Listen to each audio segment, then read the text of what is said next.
Hi everyone, this is Random Chat making yet another video for you guys to watch. And yes, it's going to be another political one. So if you want to find out more, you're going to have to stay tuned and keep watching. So let's run that video so you can find out more.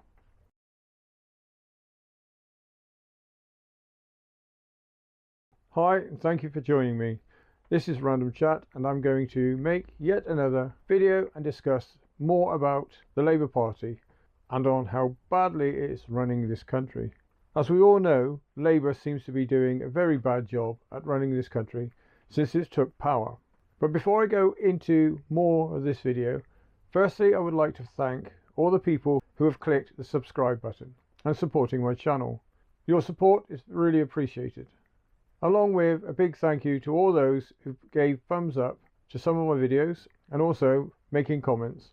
Your input is very appreciated and I would like to thank every single one of you for your support. And also, if you're watching this and you're a non-subscriber, feel free to hit that subscribe button. It's totally free and what you'll be doing is helping my channel grow. So go ahead, hit that subscribe button. So let's have a recap, shall we, of the Labour Party, of how bad it's done in the short period of time that it's been in power. We've seen Labour get in power straight away, decide to squash the Rwanda deportation plan that was put in place by the Conservative Party. And you'll have to excuse the sounds you hear in the background because I'm in my summer house and it is raining, so you probably could hear the rain falling on the roof. Right, back to what I was saying. The Conservatives spent a lot of taxpayers' money in putting this program in place to deport some of these illegal immigrants that are coming to this country. As soon as Labour took power, this policy was totally destroyed and ripped up.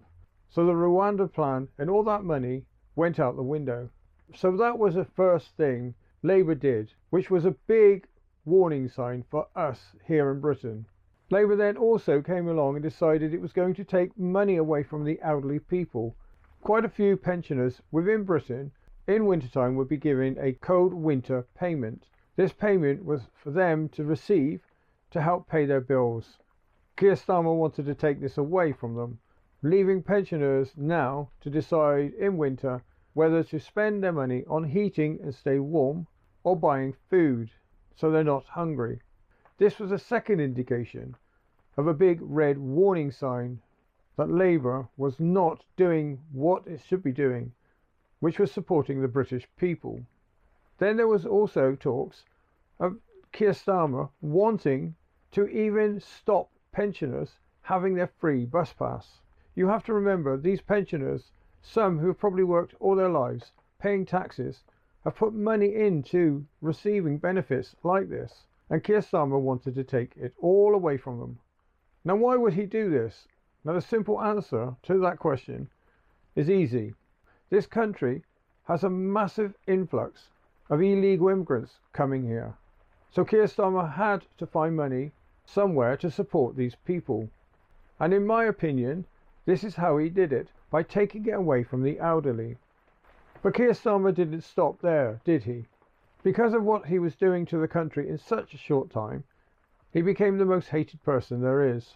And people started to air their opinions about him, in which Keir Starmer clearly wasn't happy about this and decided he was going to put innocent people for speaking their mind into prisons. He released hardened criminals who were in prison simply because they had broke the law, so he could empty spaces there to put people like you and I in prison, simply because we're speaking our minds about what's going on, because Keir Starmer doesn't like us speaking our mind.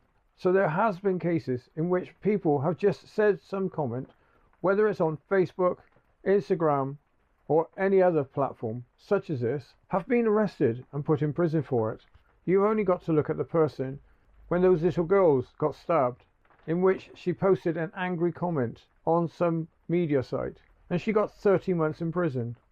So she got longer in prison for posting something online about how angry she was about what was going on in this country than somebody who would have gone out and beaten the living daylights out of someone and got charged with GBH. So this automatically shows you the mentality of the Labour government. We then saw how Keir Starmer decided he was going to reintroduce the blasphemy law, But this blasphemy law, as we all know, wasn't there to protect the Jewish people, wasn't there to protect Catholics, Christians. It was there to protect only one belief system, the Islamic belief system. You could say whatever you wanted about Christians or about the Jews, but you couldn't speak out about the Muslims. This could end up in a charge of hate crime under the blasphemy law. So right at the early start of Keir Starmer being Prime Minister of Britain, it was made very clear that he did not like the British people. Now the ironic thing is that the Labour Party is meant to be there for the working class person. But Keir Starmer has deliberately gone out of his way to make things very difficult for us, the working class. He's raised taxes. The cost of living is beyond a joke now. He said he would not increase the council tax for 2025, but the council tax for 2025 went up. And let's look at Keir Starmer, shall we? He's not even a working class person.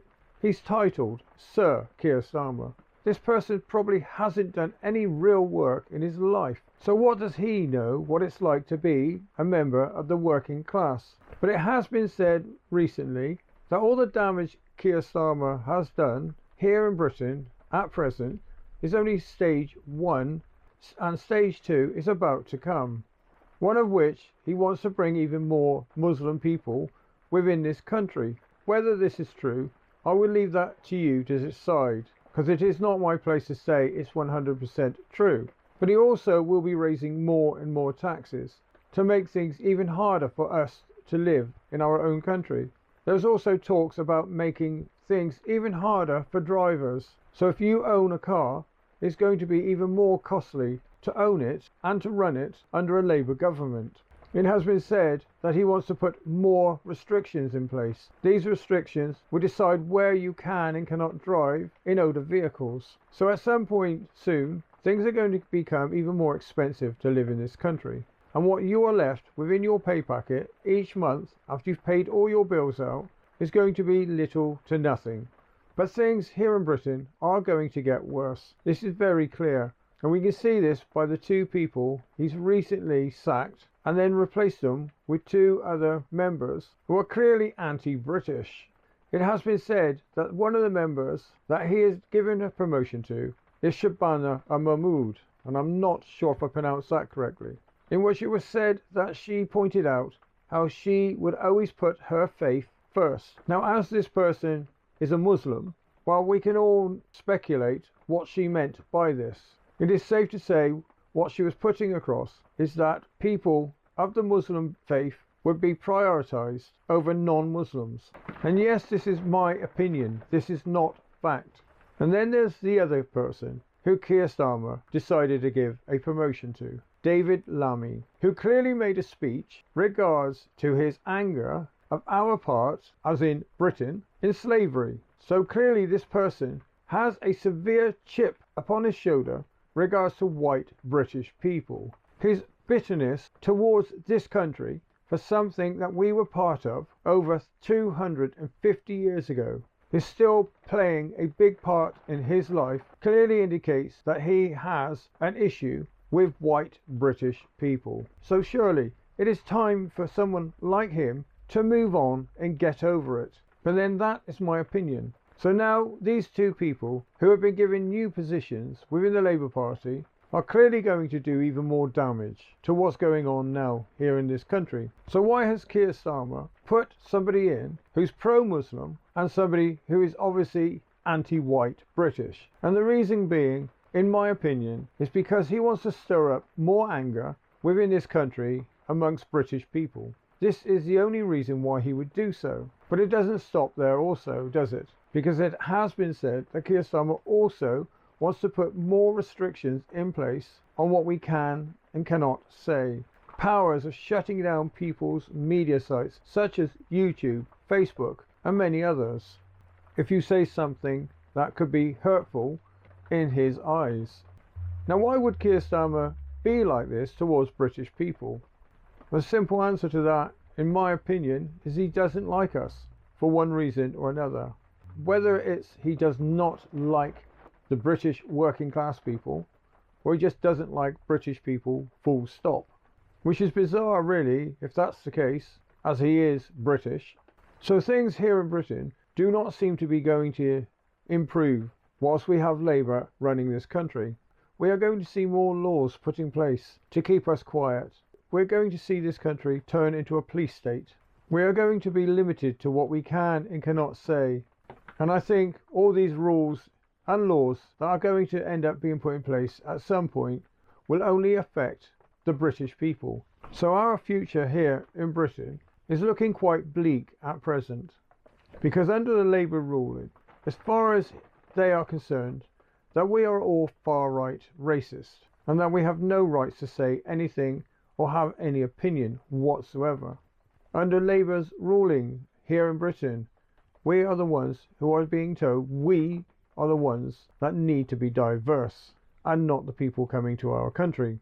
We've already heard one Labour politician already say this. We've already been told that our flags being put up are classified as a hate crime, even borderline as a terrorist crime towards anybody who does not fit in the category of being British. But it's perfectly acceptable to fly the Pakistani flag or the Palestinian flag. We have seen the aggressive, violent way police target British protesters simply because they're standing up for their rights of what's going on here in Britain. But then we've seen those very same police cower down and back away from when it's a Palestinian protest or a Pakistani protest. We have seen the police join in with gay marches and Pakistani celebrations. But have you ever seen one celebrating St. George's Day by waving a George cross? And the answer to that is simple. No, you haven't. It seems that in this country, especially under a Labour ruling, everybody here seems to want to bend over backwards to support any culture other than British. So what happens next? Is this the future of our British culture being slowly erased? Are we supposed to feel ashamed of being British? And are we now at the stage within this country in which we need to be bending over backwards to welcome anyone here and allowing them to force their ways upon us, their beliefs, their religion, and we sit back, smile and tolerate it and allow it to happen? Simply because if you stand up and say, no, I'm not accepting it, you're a far-right racist. You are a promoter of hate and you are classified as a borderline terrorist. So what is next coming whilst we are under a Labour government? How bad can things be here in Britain for us, the British people? It is probably only a matter of time before I end up with a knock on the door from the police simply for making these videos, despite the fact that I do not promote any form of hatred towards anybody. My videos are all about the fact that we should have the rights to be proud to be British and the rights to have that recognised and not treated as if it's some sort of disgrace to this country. So that's it for this video, and just remember, everything I have said is my opinion, and what you take from that opinion, that is down to you. Whether you disagree or agree with what I'm saying, that is your free will to do so, and I do not enforce anything on anyone. And I would like to hear from you guys on what you think is happening here in Britain, on whether you think things will get better at some point, or do you think it's going to get very dark and bleak here in Britain for us, the British people? And for those who are watching this who are non-subscribers, I would appreciate it if you went out your way and hit that subscribe button and help my channel grow. So until the next video, it's goodbye from me, Random Chat.